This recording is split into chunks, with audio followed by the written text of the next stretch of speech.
Sorry guys, no Teddy videos today. My father passed away 2 days ago. I went to go get in his old truck to take things to the dump, and it lit right on fire. I smelled fuel, there was smoke, I got out, I'm safe, grabbed the water hose. Second time these guys been here this week.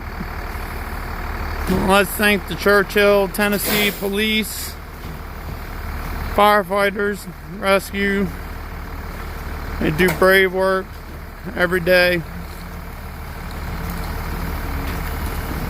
And I lost my dad now. His truck is just, I can't catch a break. And then the stuff with Teddy. And Teddy's health. And